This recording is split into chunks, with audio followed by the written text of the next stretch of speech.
Every big relationship in the last 70 years has seen a great deal of volatility. You had sharp ups and downs. India-Russia is very exceptional. It's been very steady. It has not seen that kind of ups and downs which your relations with Russia or China's relations with Russia or Europe's relationship with Russia has. Over the summer, you said that there are three big Eurasian powers, Russia, China, and India, and that the Indo-Russian relationship is not transactional, this is geopolitical.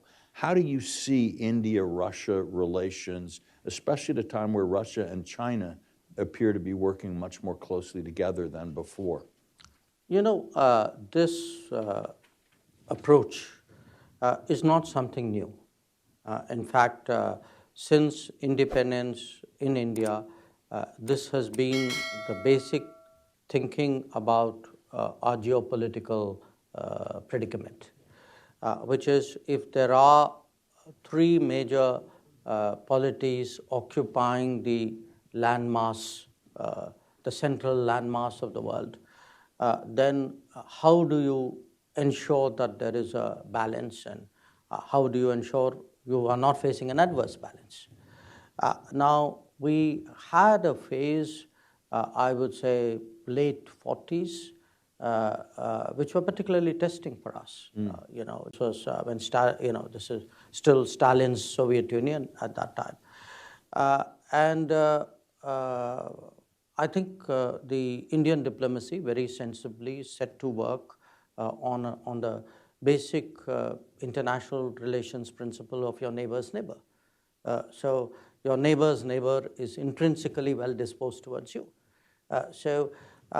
Since the 50s, actually, there's been a very systematic mutual cultivation. Now, it's not just us thinking about Soviet Union, now Russia. It's also the Russians thinking about India with the same principle and the same logic in mind.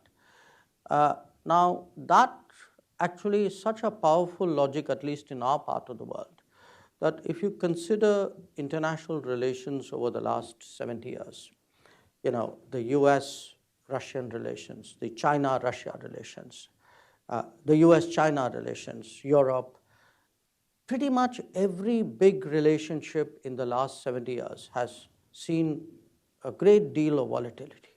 You had sharp ups and downs. The India-Russia is very exceptional. It's been very steady. It may not be spectacular, you know. So it may have stabilized at a certain level, but it has not seen that kind of ups and downs which your relations with Russia or China's relations with Russia or Europe's relationship with Russia has seen through, and that's in itself a statement. Now, if one looks at the world today, Russia today, I think as a consequence of what is going on in Ukraine, it seems to me clear, and I assume it seems to them clear, that in many ways Russia's relationship with the West has broken down. And in that case, it's logical that Russia focuses more on the Asian side of Russia, though historically Russia has always seen itself as a European power. So you are actually seeing a reinvention of Russia as a consequence of what is happening in Ukraine.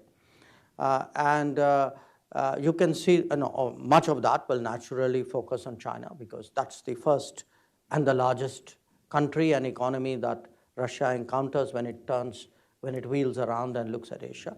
But then again, India will and has come into calculations as well. So I would predict actually a Russia which would consciously focus on the non-Western world, away from Europe, away from the United States, look much more at Asia, look possibly at other regions as well, but Asia is economically the most active. So I guess that's what you're going to see.